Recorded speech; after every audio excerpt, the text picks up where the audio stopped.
राजस्थान में एक ऐसी दुर्घटना जिसे देखकर तो क्या लोग सुनकर ही रूह कांप उठे।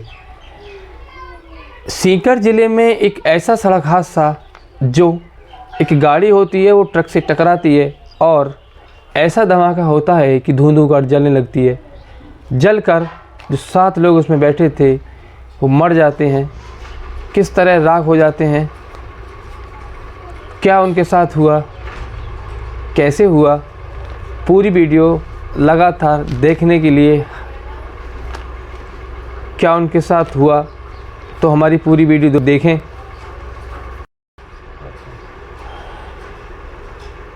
तो राम राम, नमस्कार, आदाब, सत श्री अकाल। मैं तरुण ठाकुर एक सच्ची घटना लेकर उपस्थित हूँ। ये सच्ची घटना है राजस्थान के सीकर ज़िले की, जहाँ एक परिवार मेरठ के एक शहर, जो यूपी का मेरठ का एक शहर है, वहाँ से एक परिवार जाता है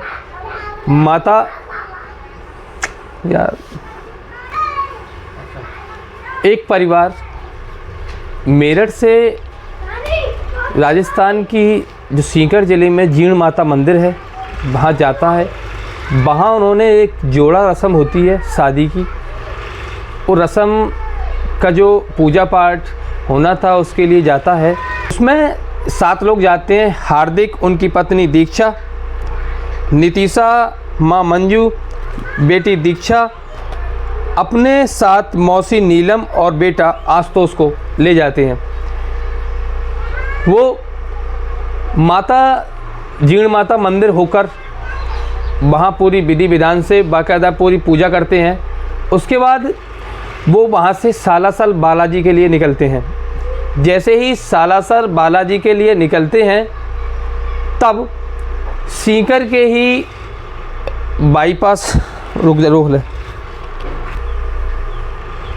वो 14 अप्रैल दोपहर लगभग 2 बजे के करीब रविवार के दिन वहाँ से सालासर बालाजी के लिए निकलते हैं। वहीं पर सीकर में एक कोतवाली पड़ती है, कोतवाली पड़ती है फतेहपुर से ही एक आशीर्वाद पुलिया पड़ती है। वहाँ पर उनकी एक ट्रक में अचानक कार घुस जाती है और एक बहुत बड़ा धमाका होता है, जिससे उनकी जो कार होती है वो धुआं धुआं कर चलने लगती है। कार में आग इतनी तेज़ लग जाती है कि वहाँ पर जो लोग थे उनके लिए, जो अंदर फंसे लोग होते हैं, बचाना मुश्किल ही नहीं नामुमकिन हो जाता है। लेकिन जो आग तेज़ हुई थी उसमें जो ट्रक था जिससे उनकी टक्कर हुई थी उसमें रुई भर रही थी।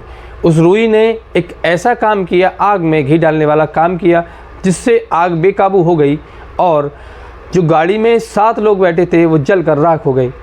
वहीं पर एक रामनिवास सैनी जो इस सब घटना देख रहा था, उन्होंने मीडिया को मुखाबिर बताया है कि मेरे ही सामने 2 लोग पीछे से चिल्ला रहे थे कि बचाओ बचाओ।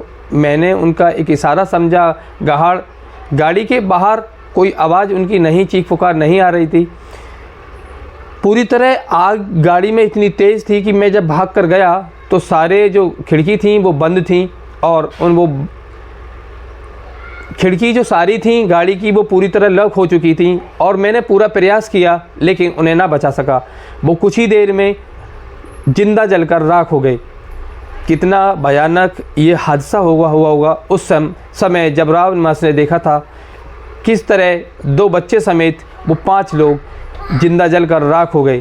किस तरह उनकी आत्मा, किस तरह उनका जो जिंदा वो जले थे, किस तरह उनका चीख पुकार हुई होगी। वो चीख पुकार जिसने बाहर देखी वो किस तरह देखता रहा। गाड़ी में आग इतनी तेज़ थी कि वो उन्हें बचा नहीं सका। कुछ देर बाद वहाँ पुलिस आती है, दमकल की कुछ गाड़ियाँ भी आती हैं और आग पर काबू पाती हैं। जब उन्हें पता देखते जब पुलिस उस गाड़ी को खोल के देखती है तो 7 लोग जलकर राख हो चुके थे।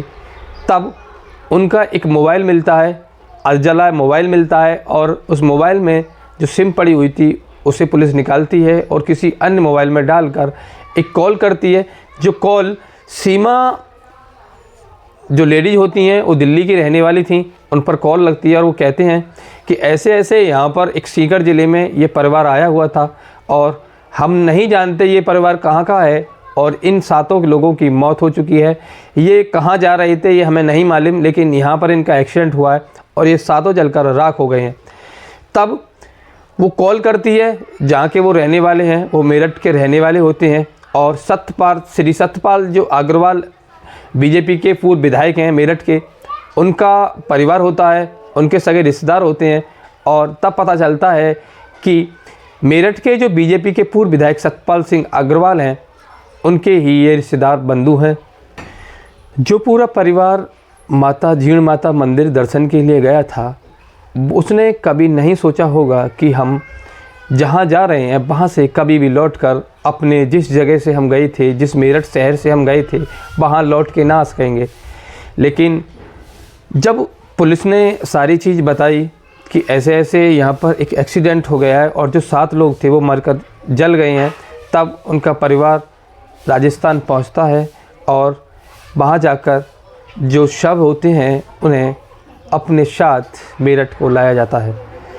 किस प्रकार ये घटना हुई, जिसने एक आम आदमी की रूह कांप जाए सुनकर ही, क्योंकि जो इसमें बैठे हुए 2 बच्चे समेत, एक बच्चा 2 साल का, एक 4 साल का होता है, और वो किस तरह जल कर राख हो गए। वहाँ के जो लोग थे जो उन्हें देख रहा था, चश्मदीद रामनिवास सैनी, वो भी उन्हें नहीं बचा सका और वो बचाने में उन्हें फेल हो गया। उनके सामने ही वो जल कर राख हो गए। अगर दमकल की गाड़ियाँ कुछ जल्दी पहुंच जाती तो ये हादसा शायद टल सकता था, या फिर कुछ गाड़ी वो हल्की होती तो वो शायद हादसा टल सकता।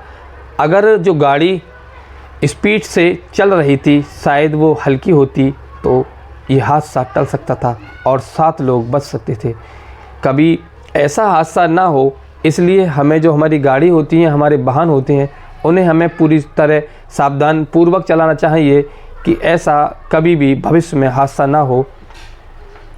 तो ये कहानी को सुनाने का उद्देश्य मेरा किसी का दिल दुखाना नहीं, बल्कि लोगों को सचेत करना है कि हमें सड़क पर पूरी तरह सचेत और सावधान पूर्वक चलना चाहिए।